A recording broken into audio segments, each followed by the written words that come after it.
இந்த சிம்டம்லாம் இருக்கா? உங்களுக்கு அனிமியா இருக்கலாம். ரொம்ப டயர்டாக இருக்கிறது, அடிக்கடி தலைவலி வர்றது, ஒரு விஷயத்தில் கான்சன்ட்ரேட் பண்ண முடியாமல் இருக்கிறது, இரிட்டேஷனாக இருக்கிறது, பசி இல்லாமல் இருக்கிறது, கை கால்களில் மதமளப்பு இருக்கிறது. இந்த மாதிரியான சிம்டம் உங்களுக்கு அனிமியா இருக்கிறத உறுதிப்படுத்தக்கூடிய ஒரு விஷயம்.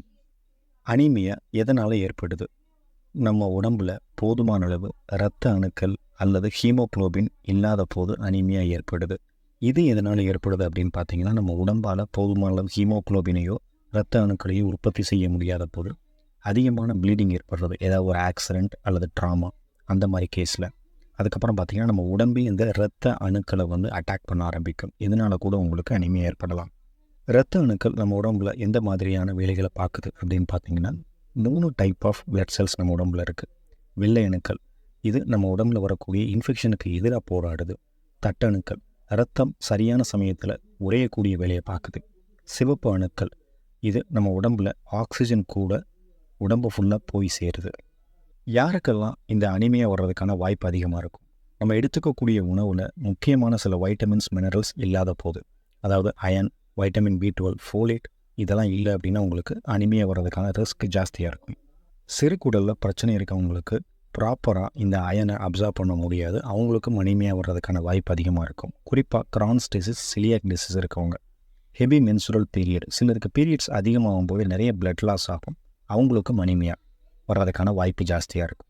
ப்ரெக்னன்சி டயத்தில் ஃபோலிக் ஆசிட், மல்டி வைட்டமின் சரியாக சாப்பிட மாட்டாங்க, ஸோ அவங்களுக்கும் அனிமியா வர்றதுக்கான வாய்ப்பு ஜாஸ்தியாக இருக்கும். அதுக்கப்புறம் க்ரானிக் கண்டிஷனில் பார்த்திங்கன்னா, கேன்சர், கிட்னி ஃபெயிலியர், டயபெட்டிஸ் மாதிரியான ப்ராப்ளம் இருக்கவங்களுக்கு இந்த அனிமியா வர்றதுக்கான வாய்ப்பு ஜாஸ்தியாக இருக்கும். சிலருக்கு ஃபேமிலி ஹிஸ்ட்ரியாகவே இந்த அனிமிக்கு தொடர்ந்துக்கிட்டே வரும். 25 வயசுக்கு மேலே இருக்கவங்களுக்கு அனிமியா வர்றதுக்கான வாய்ப்பு கொஞ்சம் அதிகமாக இருக்கும். இந்த மாதிரி அனிமியா இருக்கும்போது வேறு என்ன பிரச்சனைகள் அதை உருவாக்கும் அப்படின்னு பார்த்தீங்கன்னா, நம்ம உடம்புல நிறைய ஹெல்த் ப்ராப்ளம்ஸை உருவாக்கும். சிவியர் டயர்ட்னஸ், அதாவது அன்றாட வேலைகளை கூட அவங்களால சரியாக செய்ய முடியாது, சீக்கிரமே டயர்டாயிடுவாங்க. ப்ரெக்னென்சியில் பார்த்திங்கன்னா, குறைமாத குழந்தை பிறக்கிறதுக்கான வாய்ப்பு அதிகமாக இருக்கும். ஹார்ட் ப்ராப்ளம், அவங்களுக்கு அதிகமான இதய துடிப்பு இருக்கும், இல்லைன்னா இர்ரெகுலராக இருக்கும், இது அரித்மியா மாதிரி இருக்கும். அதுக்கப்புறம் சிக்கிள் செல் அனிமியாங்கிறது கொஞ்சம் ப்ராப்ளமானது. இது இன்ஹெரிட்டட் அனிமியான்னு சொல்லுவாங்க, பிறக்கும்போதே இருக்கும். இது அவங்க லைஃபுக்கே கூட பார்த்திங்கன்னா ஒரு ஆபத்தாக இருக்கும். அனிமியா எப்படி ப்ரிவென்ட் பண்ணலான்னு பார்த்தீங்கன்னா, நிறைய அனிமியாவை ப்ரிவென்ட் பண்ண முடியாது. ஆனால் ஹெல்த்தியான டயட் எடுத்துக்கிறது மூலமாக iron deficiency anaemia, vitamin deficiency அனிமியாவை தடுக்க முடியும்.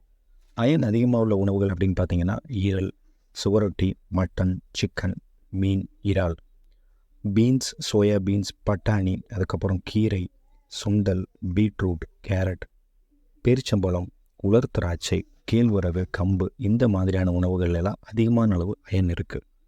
ஃபோலேட் அதிகமாக உள்ள உணவுகள்னு பார்த்தா பச்சை காய்கறிகள், ஃப்ரூட் ஜூஸ், நிறைய பழங்களில் பச்சை பட்டாணி, கிட்னி பீன்ஸ், வேர்க்கடலை, பருப்பு வகைகள் எல்லாம் இருக்குது.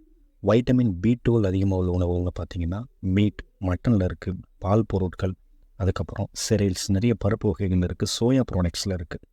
வைட்டமின் C அப்படிங்கிறது அயன் அப்சார்ப்ஷனுக்கு ரொம்பவே முக்கியம்.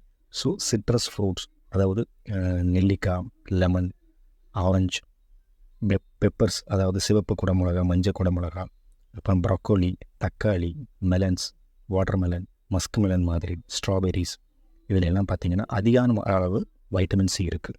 இது சொல்லப்பட்ட உணவுகள் மூலமாக உங்களுடைய டெஃபிஷியன்சியான அனிமியாவை நீங்கள் சரி பண்ண முடியும். இந்த வீடியோ உங்களுக்கு பிடிச்சிருந்தால் லைக் பண்ணுங்கள், ஷேர் பண்ணுங்கள், சப்ஸ்கிரைப் பண்ணுங்கள். தேங்க்யூ.